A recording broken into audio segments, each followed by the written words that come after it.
तो वो ये कल्चर जो है, एनएस, जो जो इनका सोलंकी साहब का सवाल था, मैं इसको ब्रॉडन कर देता हूँ।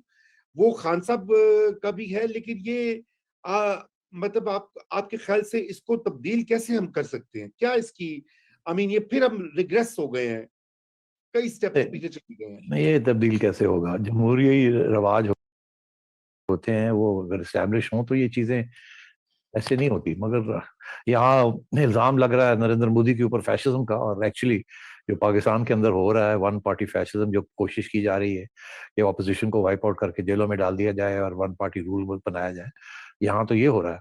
तो यहाँ तो जमहूरी ट्रेडिशन ही अब जो थोड़ी बहुत रह गई थी उसको भी खत्म करने की कोशिश की जा रही है।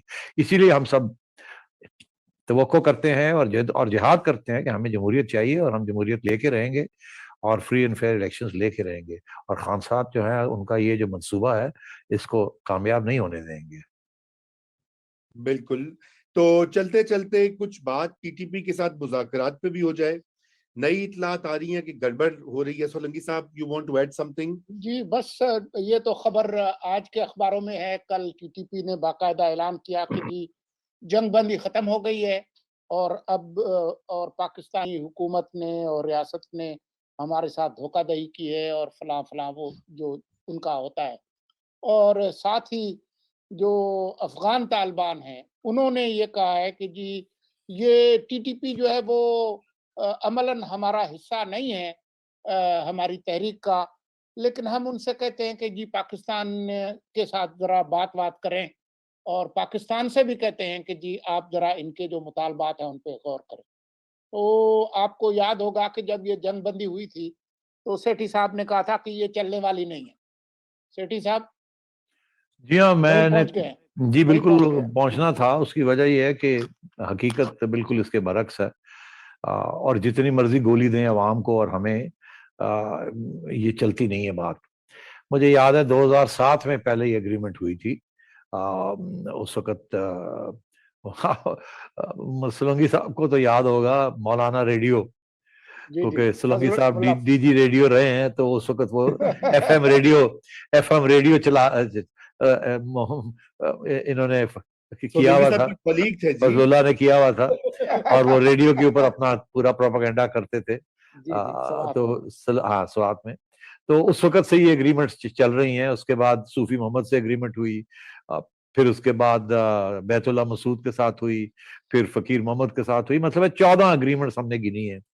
और हर जो एग्रीमेंट में केपी के सीनियर वजीर होते थे या कोर कमांडर, दोनों, और जाके ये बातें करते थे और पैसे दे के जान छुड़ाते थे। और वो फिर पैसे भी ले जाते थे और महीने दो के बाद वो वापस अपनी कार्रवाई शुरू कर देते थे। और मुझे याद है उस वक्त भी मैं कहता था कि ये आप गलत कर रहे हैं, ये बिल्कुल एग्रीमेंट्स नहीं चलेगी। मगर हमारे मीडिया के अंदर भी संजीदा अच्छे लोग, जो कि बड़े ऑनेस्ट और जिनकी मतलब है कि क्रेडिबिलिटी पे आप डाउट नहीं कर सकते, वो भी मिसलीड हो गए थे।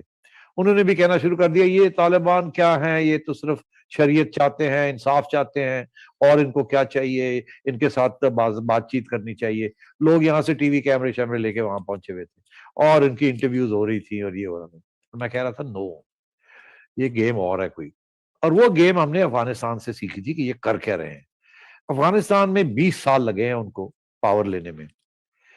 तो आपका ख्याल है कि ये जो टीटीपी है, ये अब 2007 से लगे हुए हैं, इन्होंने कोई कॉम्प्रोमाइज नहीं किया आपसे। लड़ाइयां की हैं, एग्रीमेंट्स की हैं, तोड़ी हैं, और या आपसे नहीं पूरी हो सकी और वो कंटिन्यू कर रहे हैं।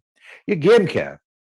और देखिए, अभी आपने कहा सोलंकी साहब के टीटीए, जो अफगानिस्तान के तालिबान है, वो कह रहे हैं कि जी हमारे इनके साथ कोई फॉर्मल रिलेशनशिप नहीं है टीटीपी के साथ। मगर टीटीपी की जो अनाउंसमेंट आई है, जिस लेटर हेड के ऊपर आई है, वो कहते हैं हम तो उनका हिस्सा है। वो एक पूरा इस एरिया का जो तालिबान तहरीक है खोरासान की, उसके साथ we are part of that. तो वो कहते हैं हम इनका हिस्सा है, ये कहते हैं नहीं नहीं वो हमारा हिस्सा नहीं है। मगर हकीकत ये है कि उनके इलाकों में ये बैठे हुए हैं, उनकी हिफाजत कर रहे हैं। हुकूमत, आज की हुकूमत हिफाजत कर रही है, और कल की हुकूमत जो थी वहां पहुंच नहीं सकती थी, बिकॉज टीटीए जो थी उससे रोका हुआ था उस हुकूमत को, उसको अंडर प्रेशर रखा हुआ। तो ये बेसिकली एक ही है। अब टीटीए की क्या स्ट्रेटजी रही है और टीटीपी की क्या स्ट्रेटजी है, दोनों की एक स्ट्रेटजी। टीटीए और TTP classic classic guerrilla warfare की स्ट्रेटजी है। वो क्या है? 3 एलिमेंट्स होते हैं गुरिल्ला वॉरफेयर के अंदर, क्योंकि वो रेगुलर वॉरफेयर नहीं होती। गुरिल्ला वॉरफेयर वो फोर्सेस करती हैं जो कि इन न्यूमेरिकल स्ट्रेंथ कमजोर हो और उनका जो दुश्मन है वो मजबूत हो। उनको मजबूत दुश्मन को कैसे डिफीट करते हैं? उसके अंदर 3 एलिमेंट्स होते हैं guerrilla warfare: time, will, space. अब उर्दू में इसका तर्जुमा किया जाए वक्त, विल को किया जाए क्या करेंगे सुरंगी साहब?